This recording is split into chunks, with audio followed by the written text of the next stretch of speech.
poor man fell down the steps. And the pictures of her, she's smiling, and the three girls, how they picked up their life and finally escaped from this. It's horrendous. What has happened to the girls? They are living in different areas. They worked with this man to put the book out. Hopefully, they are doing well. It's interesting, though, that children who grow up in that kind of abuse don't even realize that it's not normal. So, well, yeah, when they're little. I mean, you get kind of indoctrinated and you don't seek help because you don't think there's anything wrong with what's going on. There was a shed in the back that one of the girls escaped to. That was her hiding place. Her father told her mother right where she was. Greg Olson lives in Washington State, where this all took place. He has written, I believe, about maybe 15 books. He wrote The Last Thing She Ever Did, which is an Amazon bestseller. They have covered this story on Dateline, NPR, Good Morning America, Fox News, and CNN. Anderson Cooper has covered this case. Greg Olson's website is www.greggolsen.com. Wow, I'm going to have to read that. It's very hard to read. I bet. I mean, especially with children involved, it's always tough. Yeah. And she seemed to pick one daughter as her favorite, so to speak. Yeah. The other daughter was dispatched. It came out a year ago by Thomas and Mercer. It's hard to read, but it's well worth it. Well, when we decided to cover true crime, I went on a quest to try to find a book that I could relate to. We live in the state of Maryland, and I absolutely love my state. Baltimore is not a perfect city, but it's always been a place where a lot of different ethnicities live together, and it can be a beautiful city. Well, I decided to read I Got a Monster by Baynard Woods and Brandon Soderberg.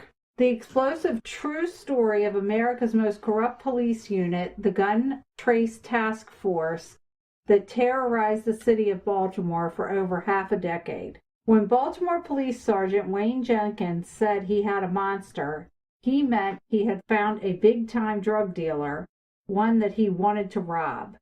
That is the story of Jenkins and the Gun Trace Task Force, a super group of dirty detectives who exploited some of America's greatest problems: guns, drugs, toxic masculinity, and hypersegregation. In the upside-down world of the GTTF, cops were robbers and drug dealers were the perfect victim because no one believed them. When the federal government finally arrested the GTTF for robbery and racketeering in 2017, the story of victims began to come out, revealing a vast criminal enterprise operating within the Baltimore Police Department. Cops planted heroin to cover up fatal crash that resulted from a botched robbery. They stole hundreds of thousands of dollars, faked video evidence, and forged a letter trying to break up a marriage of one of their victims to keep the wife from paying a lawyer. And a homicide detective was killed that day before he was scheduled to testify against the crooked cops. I Got a Monster is a shocking history of the rise and fall of the most corrupt cops in America. In reading this book, we all heard the headlines. We knew the story of what was coming out of Baltimore, and I'm sure out of a lot of large metropolitan areas. I didn't know the details. I mostly read this book with my mouth hanging open, could not believe some of the things that actually went on. The Gun Trace Task Force was run by Wayne Jenkins. He was a highly respected officer who had a group of officers working underneath him. They were pretty much a crime syndicate. They planted evidence of drugs and guns, and then once the evidence was planted in their car, once they were arrested, they would go to their house and rob them blind because their thinking was, this is drug money. You know, this isn't respectable money, so it's ours for taking. Matter of fact, one time they actually used their body cameras to their benefit.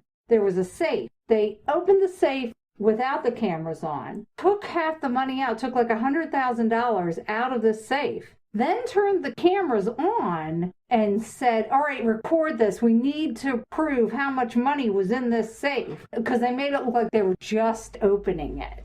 They took their cut. Yeah. But here's the thing that really upset me. Because they were getting results for Baltimore, a lot of times the higher-ups were looking the other way because they were looking good. They were making arrests. They were in this whole thing, I got a monster, because it was making me sick. And these victims, I felt so bad for them. Half the time they'd be just pulled up to get gas. They would come up and say, I smell marijuana coming out of your car. Most of the time, the people would let them search their car. Well, they would have little bags of heroin that they, oh, get this on camera. Look at where this heroin is. And the guy would be like, what are you talking about? But it was enough to just tie them up so they would go away and they could rob them blind. Were these just random people, or They'd researched. But the people were already truly guilty of drug running or something, or were they just rich people? Sometimes they were rich people, business owners, or sometimes they were just everyday citizens. Like if they wanted something on somebody because they were going to tattle, they would plant evidence. Run amok, it sounds like.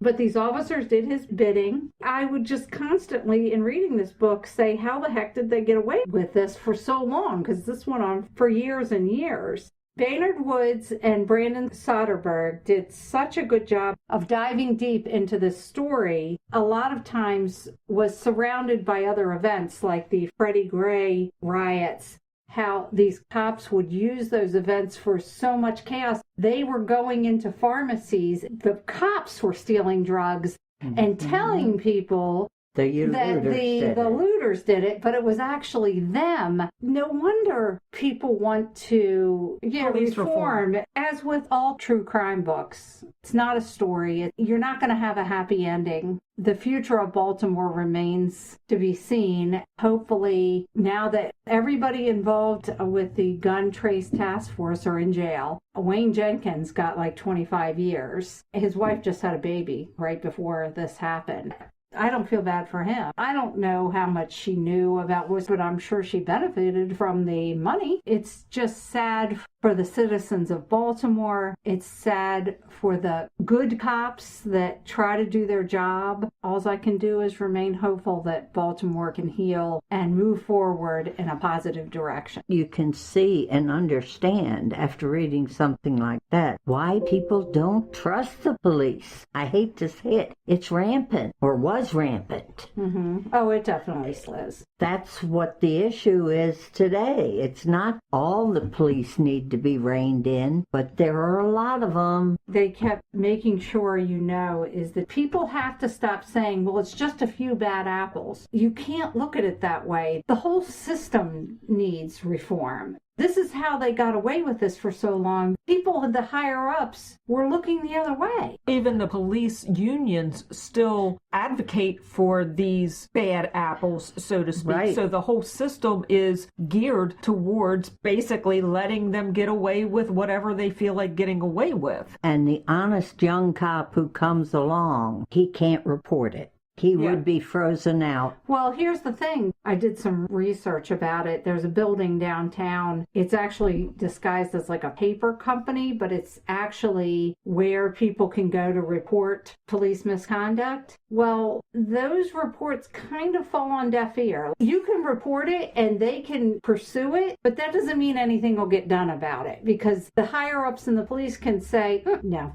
We don't care about that. And it's like, why? Why even have that building if nothing's ever going to be done? But it's sort of on the same level with the keepers, the archdiocese. No matter how much you reported the priest doing this, we're not touching it. It's a PR stunt, basically. It is definitely. Here, we're doing something to help the problem. Have this very anonymous place. You can report it, and that's as far as it goes. Yeah. It's basically to appease the victims. Right. To give them an outlet for their... They're not going to do anything about it. I highly recommend this book. It read in some parts like a police report in the aspect that it gave you so much detail. Details that I just did not know about. My heart goes out to the victims and to officers who are trying to do the right thing. And that's what we hope people can understand, is that you can be pro-police and be anti-police corruption. Amen. Well, in keeping with the true crime theme, I found an article on crimereads.com by Lizzie Steiner that recommends 8 true crime podcasts you should listen to this fall. And since we're a podcast, we thought we'd